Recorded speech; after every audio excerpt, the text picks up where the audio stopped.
Olá pessoal, nesse vídeo de hoje nós vamos falar de uma outra força evolutiva, uma que é extremamente importante. Talvez essa força, junto com a seleção natural, sejam as forças evolutivas mais importantes da teoria sintética da evolução.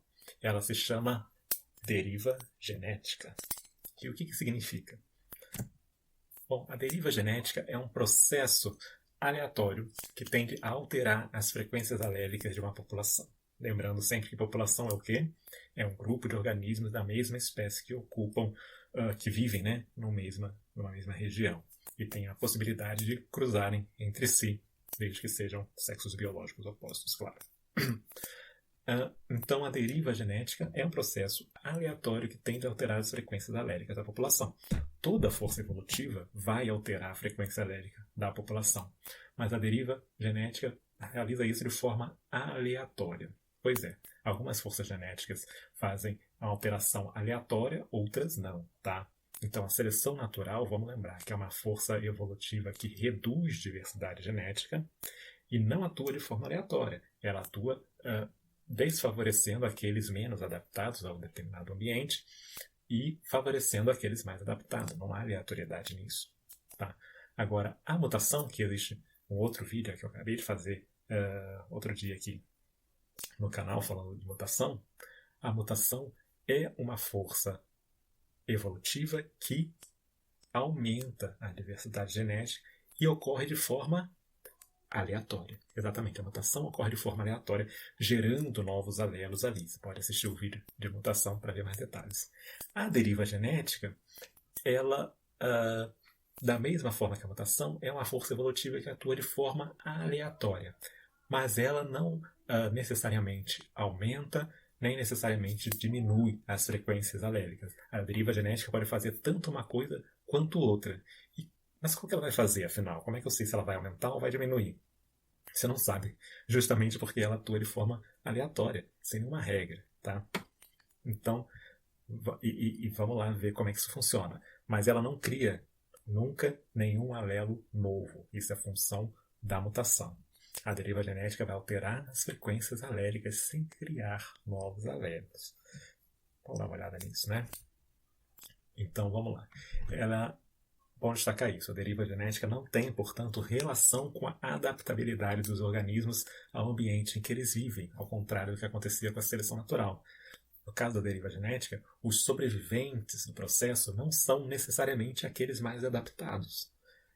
Parece uma coisa muito louca, mas eu espero que nesse vídeo, até o final, a gente vai compreender o que eu quero dizer com isso, né? Como é que funciona a deriva genética. Então, vou ter alguns exemplos aqui. Uma queimada. Quando acontece uma queimada, quem sobrevive, né? Bom, a gente tem alguns ambientes em que queimadas são coisas recorrentes e naturais daquele ambiente, tá? Então, por exemplo, o ambiente de cerrado é um ambiente em que ocorrem processos de fogo naturais com muita frequência, principalmente no período de seca, né? No final do período de seca, ali, quando está tudo muito seco e começa a ter algumas chuvas com raios, né? Aí você pode ter a formação de fogos naturais que não costumam durar muito tempo porque são pequenos e acabam sendo depois apagados pela própria chuva, mas que podem queimar parte da área ali. Isso é algo natural do cerrado, que é muito diferente das queimadas ilegais, né, provocadas pelo ser humano, que aí são totalmente descontroladas e acabam causando um grande impacto ambiental negativo. Mas o fogo natural do cerrado ocorre e por isso as espécies, principalmente de plantas do cerrado, elas estão acostumadas a conviver com isso, estão adaptadas a isso, tá? Algumas até precisam disso. Algumas espécies de plantas do cerrado, a semente só vai germinar depois de passar por fogo. Então é parte da natureza delas. Mas a gente tem ambiente em que fogo não é algo comum de acontecer e, portanto, as espécies de plantas jamais se adaptaram a sobreviver ao fogo de forma não é um pré-requisito para aquele ambiente.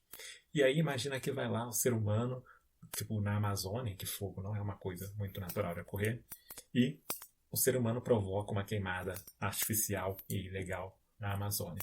O que acontece ali?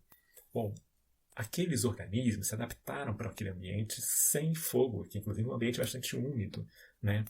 Então, a seleção natural toda estava atuando para favorecer indivíduos para sobreviver num ambiente úmido, né? Quando você tem uma modificação drástica naquele ambiente, com a retirada da umidade e uma queimada, é algo totalmente fora do comum ali. E como a evolução não vê o futuro, não é vidente, você não tinha nenhuma espécie se preparando para sobreviver a isso. Então, é um evento que vai provocar morte de sobrevivência de forma aleatória. Né? Aquele organismo que talvez fosse mais adaptado que outros coleguinhas ali da espécie para sobreviver no ambiente de mata amazônica natural e preservada, quando chega uma queimada, ele pode morrer pelo fogo. E um outro da espécie que estava menos adaptado, que tinha um conjunto de alelos pior ali, ele pode acabar sobrevivendo por acaso, porque talvez estava num lugar ali, uma planta que estava num lugar um pouco mais alto e o fogo não chegou, né? Ou tinha um rio entre o fogo e a área que ela estava. Então a sobrevivência foi ao acaso, matando o organismo mais adaptado, nesse exemplo que eu falei, e permitindo a sobrevivência de um menos adaptado dessa espécie. Então, indo no sentido contrário da seleção natural. Mas é aleatório. Não é que a deriva funciona sempre no sentido contrário da seleção natural. Se o organismo mais adaptado que estivesse do outro lado do rio nessa queimada, era ele que teria sobrevivido e o que estivesse do lado de cá, junto com o fogo, ia morrer. Então, é algo completamente fortuito, fora de possibilidade de qualquer adaptação genética prévia. Tá? Outro exemplo que eu vou ter aqui é caça seletiva por um predador eventual.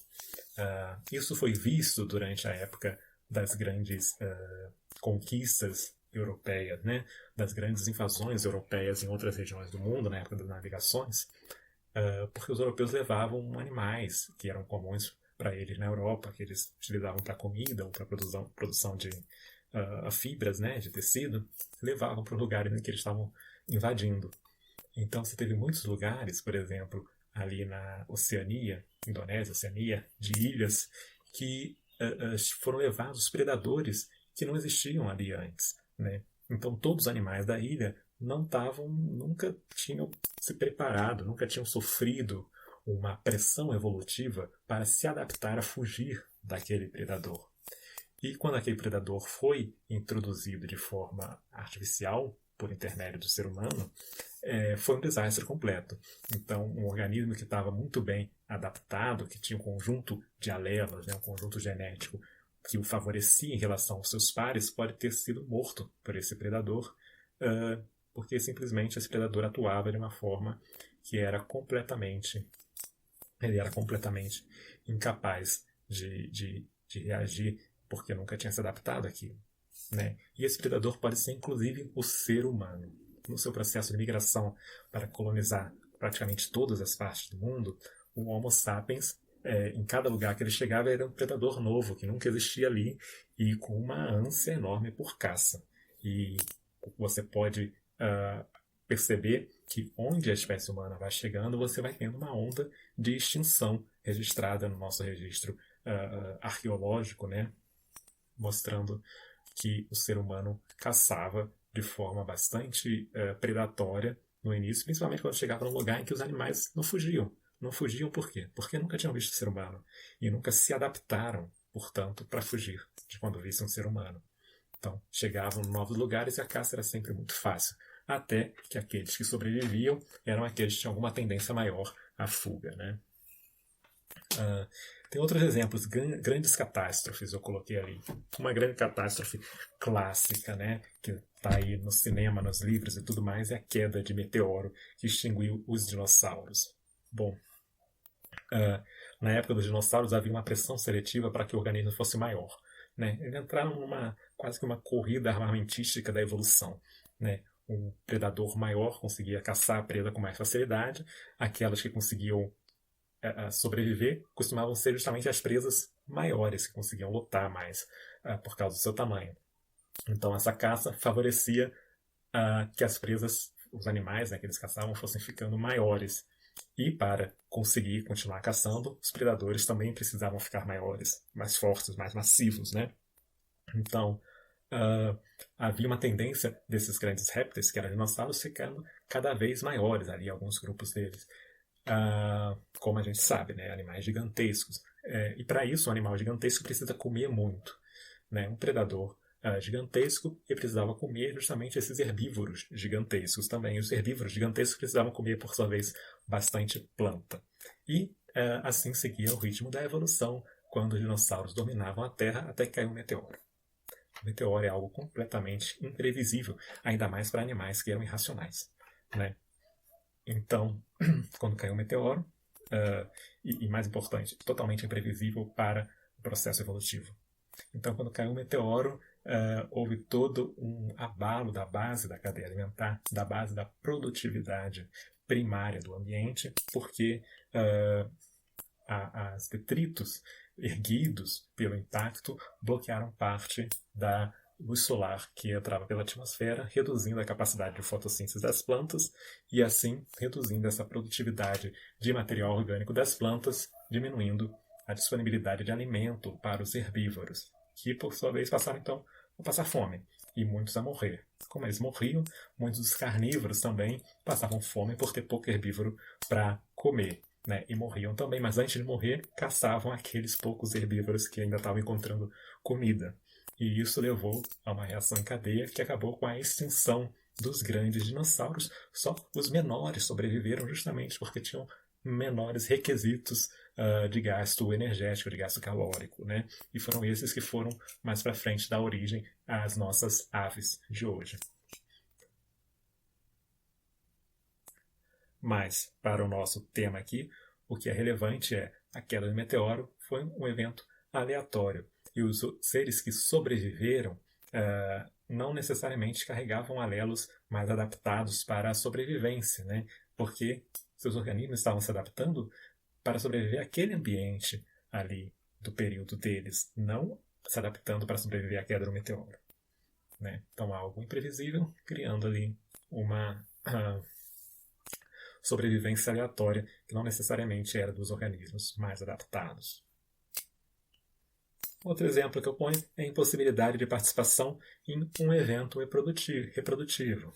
Então, uma espécie que, por exemplo, tem um período de acasalamento anual, né? Se um determinado organismo, determinado animal, que é o mais forte, mais ágil, mais bonito, que tinha todas as condições ali, mais saudável, tinha todas as condições para conseguir mais fêmeas se reproduzir, deixar mais descendentes.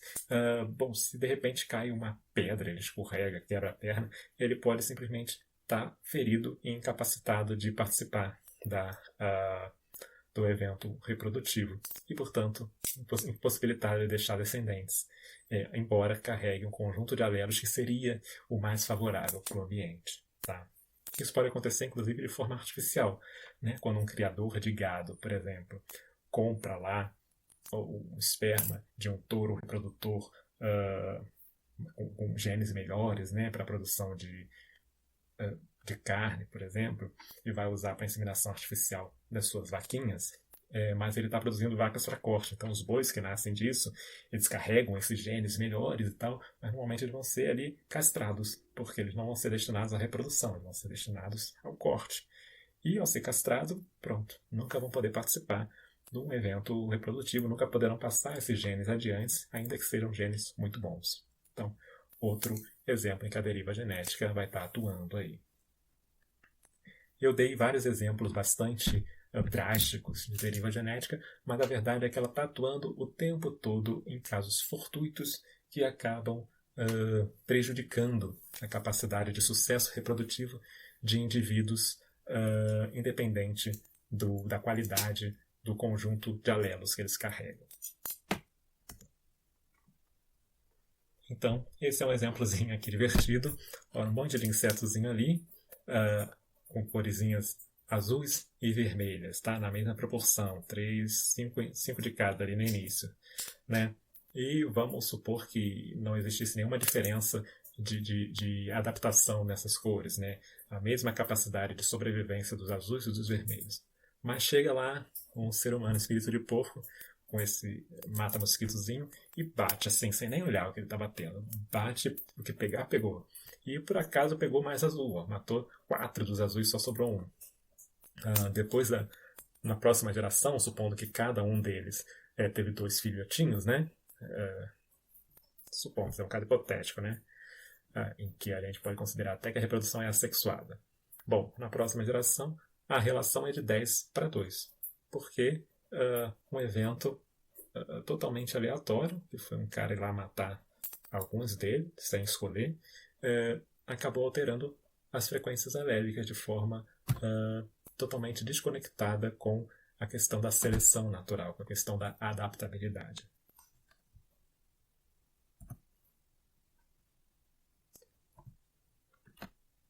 Outro caso muito interessante que a deriva genética atua é esse aqui, que a gente vai dar uma olhada. Olha lá, no primeiro círculo, a gente tem uma população de besouros. Adoro besouros. E vocês estão vendo ali que cada um deles tem um tipozinho ali de padrão, de cor ali. É tudo preto e branco, cinza. Mas são diferentes ali na sua carapaça, né? Sabe o que é carapaça do besouro? Carapaça, na verdade, é o primeiro par de asas ali queratinizado que está por cima do abdômen dele, né? Bom, mas você tem vários ali diferentes. Então você tem o pretinho, tem o branquinho com pontinhos pretos, você tem o cinza com pontinhos pretos, você tem outros ali, olha. Deixa eu mostrar com o mouse aqui, ó. Esse também é branquinho, mas ele tem um pouco menos de pontinhos do que esse. Esse aqui é mais branco de todos, né? Então você tem 1, 2, 3, 4, 5 tipos diferentes de besouros aqui. Eles são a mesma espécie, tá? Só tem cores diferentes ali, como acontece em muitas espécies, inclusive na espécie humana, que a gente tem cores diferentes de pele. Mas são a mesma espécie e não existe uma cor que confira maior possibilidade de adaptação. Vamos supor que nesse caso não faz referência à cor, tá? Mas você pode ter um processo de fundação de uma nova população, ou seja, alguns organismos dessa população aqui, ó, aqui de baixo, onde eu estou passando o mouse, eles vão sair, migrar. Olha a migração. Migrar para um novo local, onde essa espécie não existia antes, tá? E aí, quem migrou foi o quê? Esses 4 aqui. Mudaram aqui e fundaram uma população A, né? Com isso, supondo que não ocorra mutação, né? Nesse nosso exemplo hipotético, então todos os descendentes, todos os indivíduos dessa nova população vão ter apenas os padrões desses indivíduos fundadores, porque são descendentes dele. Então, carregam os alelos que formam esse padrão de coloração. Aqueles padrões que não migraram para esse local, então não vão existir. E, por outro lado, você pode ter um outro grupo de indivíduos que fundou uma população B, em outro local diferente. E olha só, eles vão também só ter a coloração daqueles fundadores que levaram para lá esses genes, né? Então você tem 2 populações bastante diferentes. Olha, esse fenótipo aqui ainda existe nas 2, tá? Mas o preto é só aqui, esse aqui é só aqui também, tá? Então esses são exclusivos da população A. E aqui embaixo, esse cinza e esse mais branquinho são exclusivos da população B. E você olha e fala, nossa, bem diferente. Por quê? Né? Essas cores aqui são melhores para a sobrevivência nesse local da população A e essas são melhores para a sobrevivência nesse local em que está a população B? Não necessariamente. Pode ter sido simplesmente um efeito da deriva genética por causa do conjunto de alelos que foi carregado por esses organismos fundadores. E nesse caso aqui, a gente chama um caso especial de deriva genética que a gente chama justamente de efeito fundador. Tá?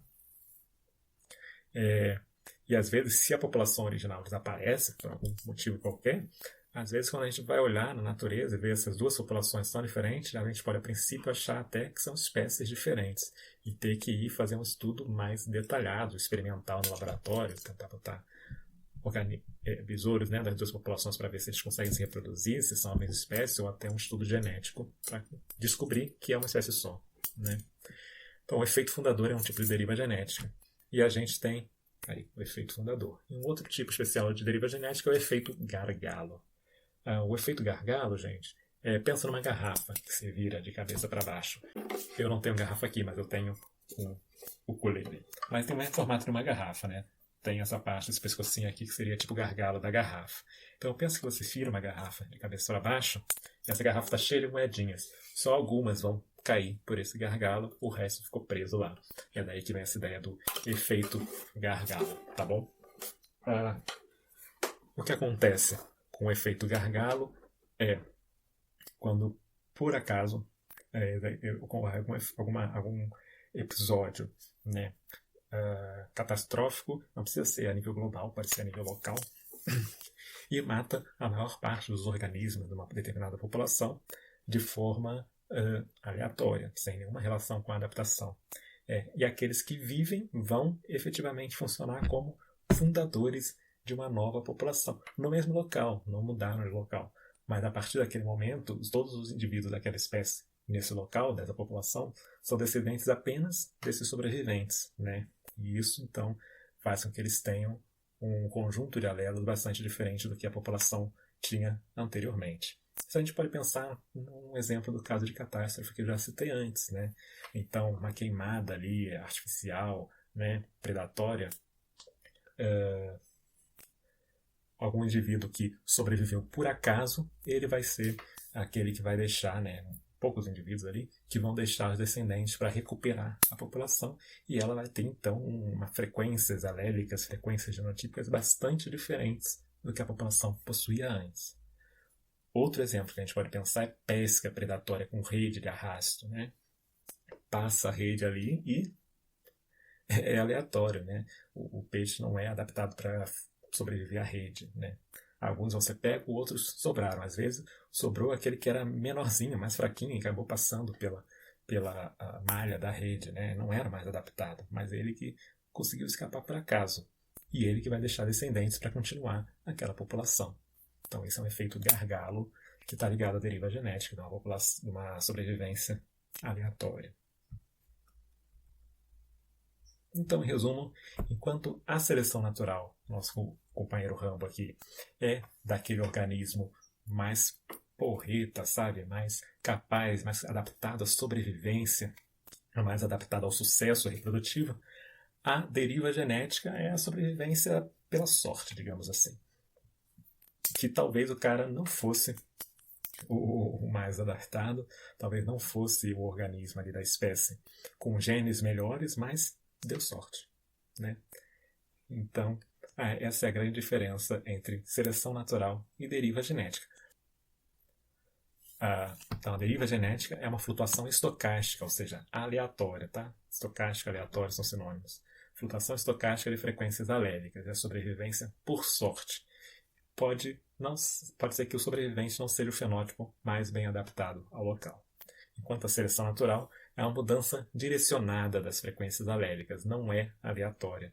É a sobrevivência por adaptação e o fenótipo sobrevivente tende a ser aquele melhor adaptado ao local.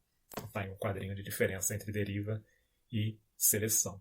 Lembrando também que a seleção é uma força evolutiva que reduz diversidade. A deriva genética não necessariamente, né? Ela altera, mas não necessariamente reduz, altera as frequências alélicas. Eu espero que vocês tenham gostado desse vídeo e a gente se vê no próximo.